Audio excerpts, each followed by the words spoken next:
unit test is in 4-part, Part 1, Part 2, Part 3, and Part 4. Now look at Part 1. Part 1. You will hear a new student, Stefan, talking to an assistant, Anna, at the student union about his membership. You now have 30 seconds to read questions 1 to 6.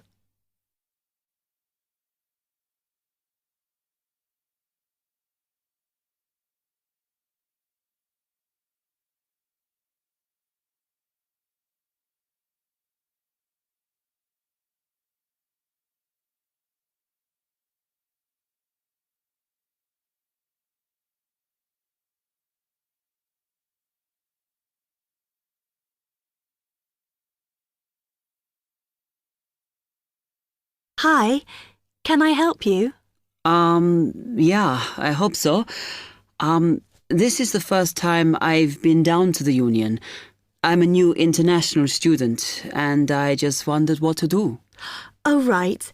Well, normally we ask international students to fill out this form, and we put your details on the wall by reception. Then other students can contact you. It's a way for everybody to get to know each other. It can be a bit lonely otherwise. Oh, I see. What's your name? I'm Anna, by the way.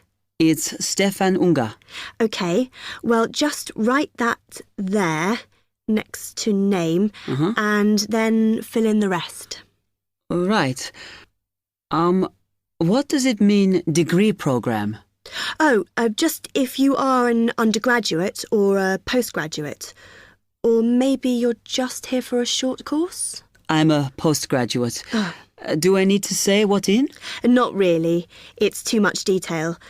But you should put your department so people who have the same interests or problems as you can get in touch. So I'm studying marine construction, so for department, do I put down the science faculty then? Just your actual department. That must be engineering, no? Oh, I see, yes. Then if you list what you like doing in your free time, not that we ever get any when we're studying, and maybe you can meet up with someone socially, or to join a club or something. Well, I like lots of things. Shall I just list them? My advice is to just put 1 or 2, like football and films or whatever. Otherwise, you'll get so many invitations, you won't get any time to work. OK. I think I'll just list computer games, as that's my big interest. Oh. I haven't played football for ages. I may start to play once I get settled. Now, let's see. Next thing is languages. Yes, we find many of the international students get a bit tired of speaking English all the time. Sometimes they like to speak to someone in their own language. It's up to you. That is a good idea. I presume I don't need to put English down. Oh, no. I put Italian and French. I can only speak German, my mother tongue. OK, well, that's fine. Just put that. What does accommodation mean? Is that my address? We're trying to find similarities between people, and some people live in hall, some are in flats, some are in bedsits. So it helps if you say. I'm in hall, though I'd like to be in a flat, but that won't happen till the end of the first term. Put where you are now. You can always change it later. Then finally, just put your phone number. I haven't really got one. I haven't sorted out a mobile yet. Well, it's going to be difficult for people to contact you then, isn't it? Why don't you put the union one and we'll take messages for you? OK. It's 02950 659 003. Have you got that? Yes. OK then. You now have 30 seconds to read questions 7 to 10.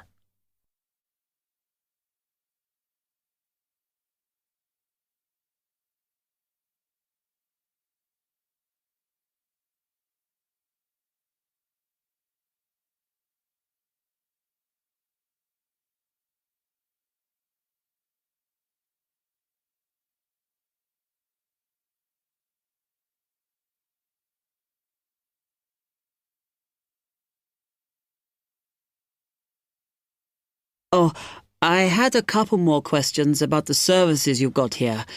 It says there's a photocopier here. Yes, you need to get a card from the shop, and then it's available to all students in the mornings.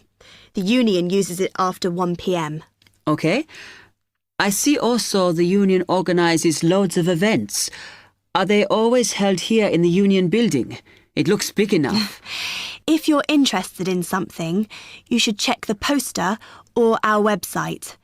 In fact, we normally use the Round Theatre, opposite the conference centre for most events, because the sound system is better. Right, I'll do that. Also, I wanted to hire a van. Can I do that through you? No. You need to present a case, really. They're not just available for hire to anyone. The president said we have to limit who is allowed to hire them. The person you need to see is the transport secretary. She's on the 2nd floor. Okay, thanks. The other thing is, are all the discounts we get with our union card listed on the back of the card? I thought there might be more. No, that's it, I'm afraid. Mainly books, clothes and music. Though we are currently negotiating to get one on newspapers, so that should be valid from next term. Okay, thanks a lot for your help.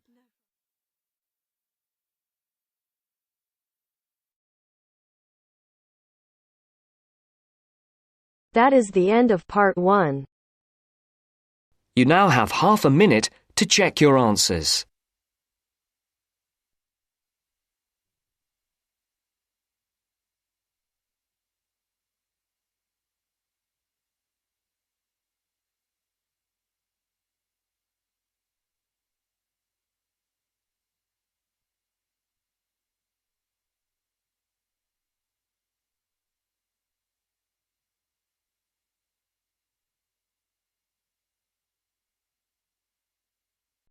Now turns to part 2. Part 2. You will hear a talk on local radio about a short film festival in the town of Adborn. Now you have some time to look at questions 11 to 16.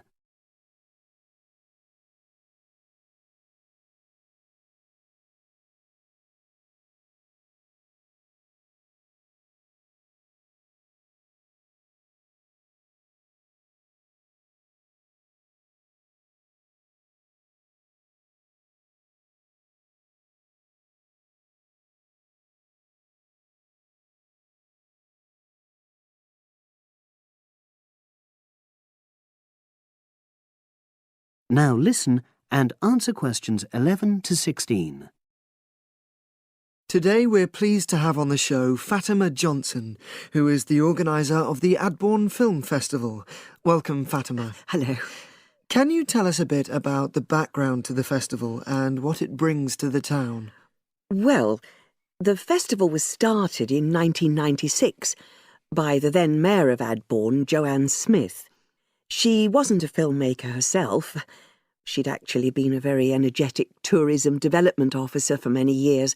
But Adborn had run a classical music festival, which had been becoming less and less popular in recent years.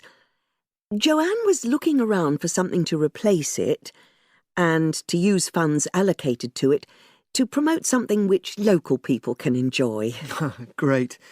So tell us about the festival nowadays. Well, it's held in the last 2 weeks of August every year, and short films from all over the world are shown in 3 places, in the theatre and our 2 cinemas. Several films are shown in one performance, and the whole thing lasts about 90 minutes. Tickets are very reasonably priced. Under 12s used to get in for 50p, but now we charge just £1, which is still very good value. £1.50 for students and £2.50 for everyone else. Performances are advertised all around town and also on our website, www.adbornfest.com. If you're interested in attending any performance, you can buy tickets online, of course. And you can also get them in the library, which is right next to the main shopping area.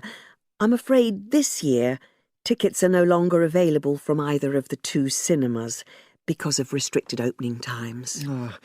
I understand you also run a film competition? Yes, for under 18s.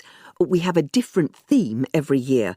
Last year, for example, the theme was Future Planet, and the winner was a 10-minute documentary encouraging youngsters to be more aware of environmental issues, focusing on getting school kids to cycle to school instead of going by car.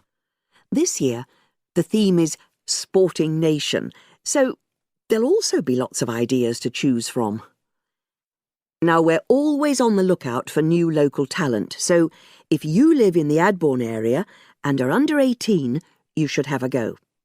We have an excellent prize every year donated by local businesses, shops, hotels, etc. This year, you can win a high-spec movie camera worth over £800. Application forms are on the website, and the deadline for sending in your film to enter the competition is the last day of July. It's May now, so you'll have the whole of June to be working on it. Now you have some time to look at questions 17 to 20.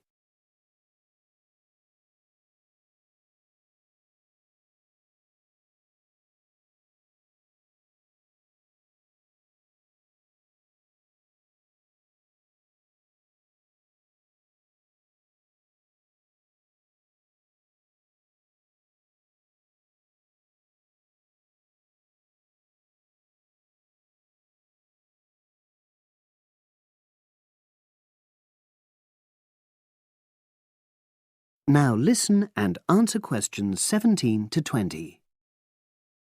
And what are the judges looking for? Well, although we choose very topical issues like the environment, we're not looking for propaganda, trying to get people to do something. Instead, we're looking for a new angle, a fresh way of looking at a theme. And of course, because it's a short film festival, it's not really about a fully worked story with well-rounded characters. It's more about good photography, conveying things visually. And who judges the films? A panel of 3 people who know a lot about film. We've used the same judges for many years, and we're very happy with their expertise. One thing we probably will change next year, though, is we want to add another class and another prize for older filmmakers.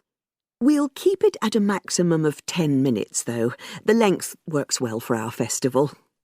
We also want to use different venues for the film shows, such as community centres and at least one school. It might make performances more accessible to a wider audience. We did explore the possibility of having late-night showings, but that's unlikely to happen in the coming year. So, as I say, if anyone's interested in submitting a film for our competition, go onto our website and you'll be able to access everything.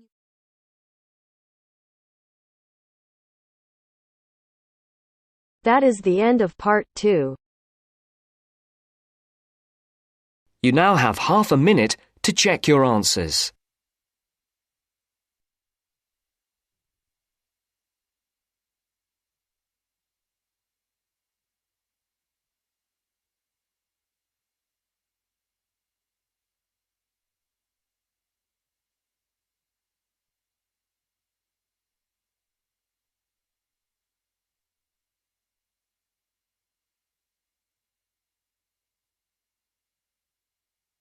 Now turns to part 3.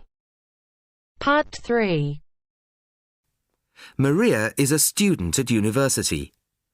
She has handed the first draft of an essay to her tutor. The tutor has read it, and now they are discussing ways the essay can be improved. First, you have some time to look at questions 21 to 25.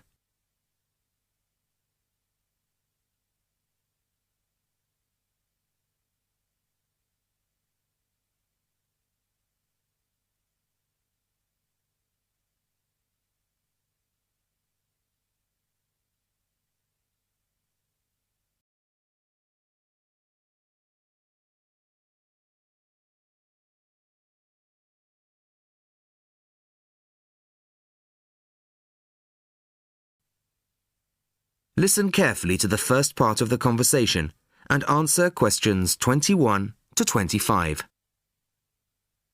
Well, Maria, I have to say I was quite impressed by your essay. It's a big improvement on the last one. Really? I'm glad. I put a lot more work into this one. I really spent ages on it. And it shows. You've addressed most of the problems I pointed out last time. In particular, the style and language are much more appropriate for an academic essay. So that aspect is okay? Absolutely. If you carry on like this, you shouldn't have any significant problems in that department. That's a relief. I've been quite worried about that, although I've been reading a lot of other essays to try to get the right style. Well, I'd say you've been successful. There are just one or two minor things you could look at. Your punctuation's quite basic. It's really just full stops and commas. And parentheses. Brackets? Yes, brackets if you prefer. In academic writing, these are best used only occasionally, if at all. You use them rather too often. Okay, I see. And I'm sorry to mention it, but your spelling. I know. But I'm working on a foreign computer. The spell checker doesn't work for English. Are you sure? Have you tried changing the setting to English? No, I haven't. Well, I should see if that's possible. I haven't marked you down this time, but, well, some of my colleagues are a bit old-fashioned about spelling. I'd try to get that sorted out if I were you. Okay, I understand.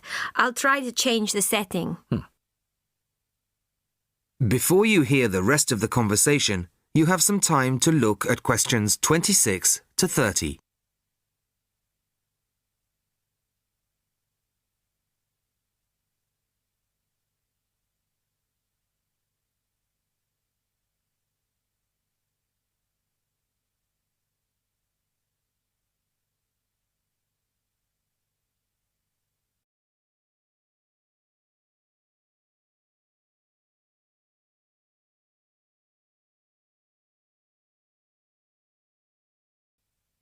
Now listen and answer questions 26 to 30. The only major problem I have with the content of your essay is the introduction. The introduction should, well, introduce the theme of the essay. You've put some of the most important points there. For example, this bit. The statistics about the growth of railways in the 1850s. That really should go in the main body of the essay. And so should this paragraph about changes in patterns of employment. In general, I'd say your introductory section should be no more than half as long as it is at the moment. Okay. And I should move those points forward? Precisely.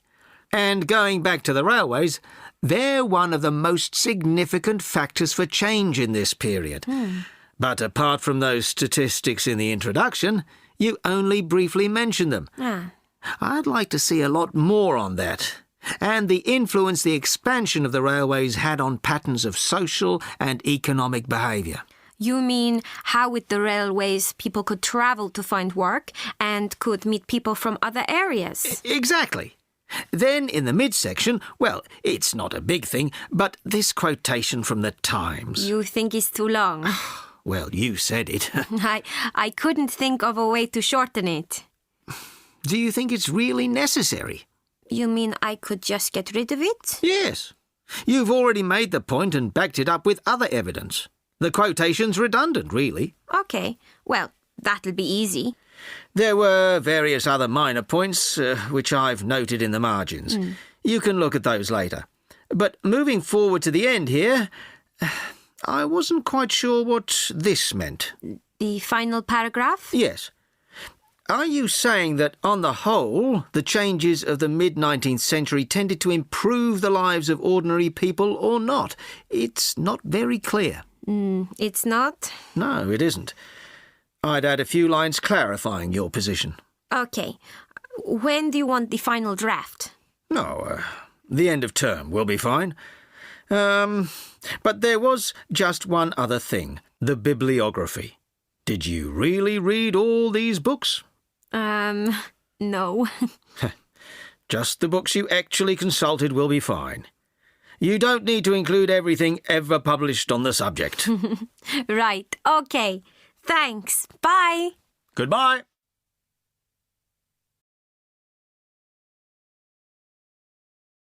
That is the end of part 3. You now have half a minute to check your answers.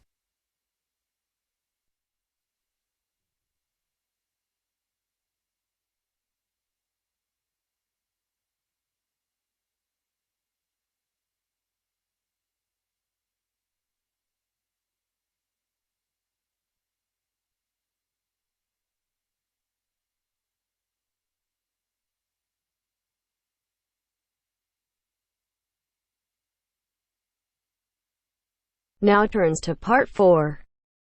Part 4.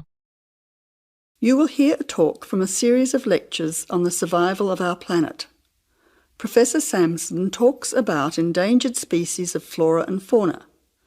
First, you'll have half a minute to look at questions 31 to 40.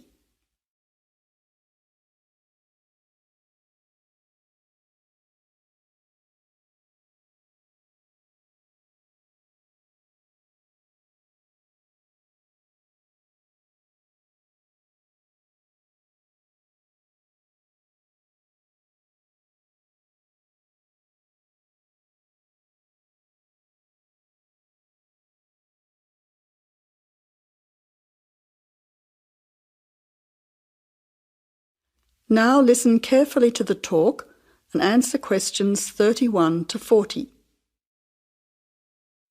Good afternoon, ladies and gentlemen.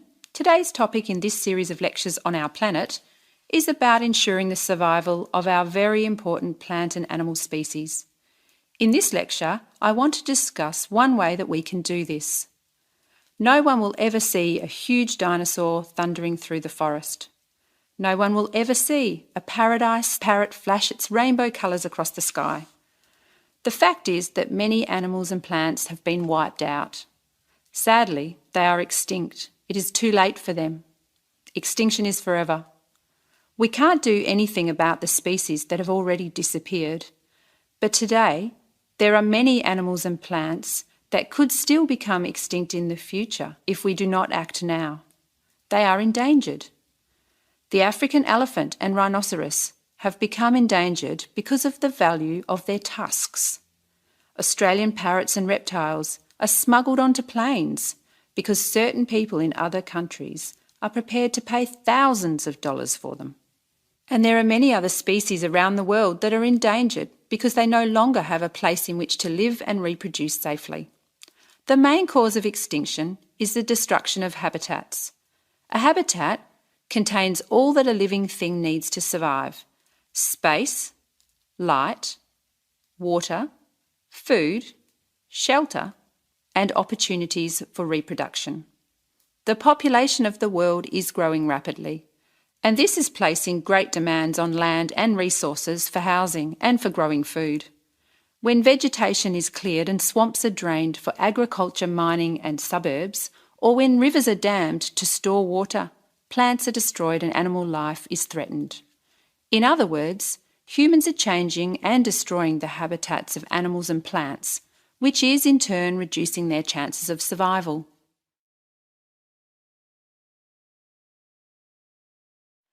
So how can we conserve habitats and help save endangered species?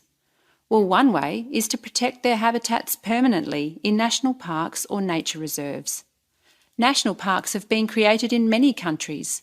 They encourage people to enjoy the beauty and diversity of the animals and plants that live there without harming them. By supporting and visiting these parks, people can become more aware of the species that live there and how the parks work to protect them. It is very important that, when visiting a national park, we keep them safe for future generations of plants and animals by obeying a few rules. Firstly, follow the fire regulations. Don't throw cigarettes or build fires, except at certain times of the year in especially allocated areas and facilities. Secondly, remember to leave pets at home. Pets, such as cats or dogs, can hunt birds or other small animals. Some pets might even escape and become a serious threat. Thirdly, place all rubbish in a bin or take it home. Plastic bags or leftover food are dangerous to the animals and harm the environment. Don't pick the flowers or damage the plants. Flowers create the next generation of the plant. Also, for the same reason, birds' eggs must be left in their nests. The loss of species in the past is sad. However, there is hope for the future. Despite the demands of our increasing population, we can work to protect the plant and animal species we still have. So I would like to conclude by saying that I believe that, with strong public awareness and support of these national parks and reserves, the future of endangered species can be ensured.